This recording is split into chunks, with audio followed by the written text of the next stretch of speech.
কম সময়ৰ ভিতৰতে চাদৰ এখনত মই কেনেকৈ দহি বাটো আজি আপোনালোকক দেখুৱাব বিচাৰিছোঁ।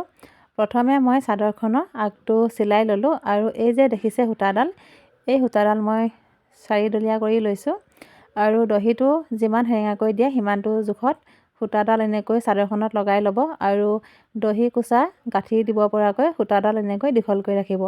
এতিয়া সূতাডালৰ ওপৰত দহিৰ সূতা কুচা দি একেবাৰে গুৰিৰ ফালে দুটা গাঁঠি দিছোঁ। দেখিছেনে গাঁঠিকেইটা কিমান টানকৈ দিছোঁ। দহিটোৰ গুৰি ফালে গাঁঠি দুটা দি হোৱাৰ পাছত এতিয়া দহি সূতা কুচাৰ ওপৰত তিনিটা গাঁঠি দিছোঁ। গাঁঠিকেইটা দিওঁতে টানকৈ দিব যাতে দহিটো খোল খাই নাযায়। আৰু এইফালে এইটো দহি হৈয়ে গ'ল।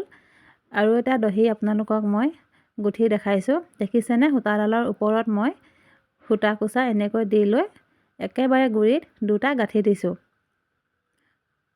গুৰিৰ ফালে গাঁঠি দুটা দি হোৱাৰ পাছত এতিয়া দহি সূতা কুচাৰ ওপৰত তিনিটা গাঁঠি দিছোঁ। আকৌ কৈছোঁ গাঁঠিকেইটা দিওঁতে খুব টানকৈ দিব যাতে দহিটো খোল খাই নাযায়। দহিৰ কাৰণে মই সূতাখিনি এনেকৈ চুটি চুটিকৈ কাটি লওঁ।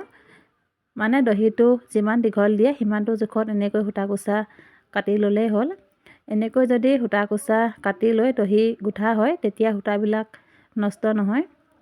দেখিছেনে এইটো দহিও মই তেনেকৈয়ে গাঁঠি দি লৈছোঁ।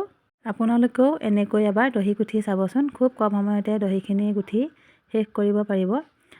আপোনালোকে বুজি পাবৰ কাৰণে মই আকৌ এটা দহি গুঠি দেখাইছোঁ। চাওক, মই সূতা কুচা ৰছীডালৰ ওপৰত দি লৈ একেবাৰে গুৰিত দুটাকৈ গাঁঠি দিছোঁ আৰু সূতা কুচাৰ ওপৰত তিনিটা গাঁঠি দিছোঁ। গাঁঠিকেইটা দিওঁতে টানকৈ দিব যাতে দহিটো খোল খাই নাযায়। আৰু এইটো গুঠি হৈয়ে গ'ল। দহিৰ সূতাখিনি কাটোতে সমানকৈ কাটিব, তেতিয়াহে দহিখিনি দেখিবলৈ ধুনীয়া লাগিব। দহিখিনি যদি আগাগুৰিয়াকৈ কাটে দেখিবলৈ বেয়া হ'ব। আৰু চাদৰখনৰ দহিখিনি গুঠি হৈ গ'ল। দেখিবলৈ কেনেকুৱা লাগিছে কমেণ্ট কৰি জনাব দেই আপোনালোকে। তেনেহ'লে আজিলৈ আহিছোঁ।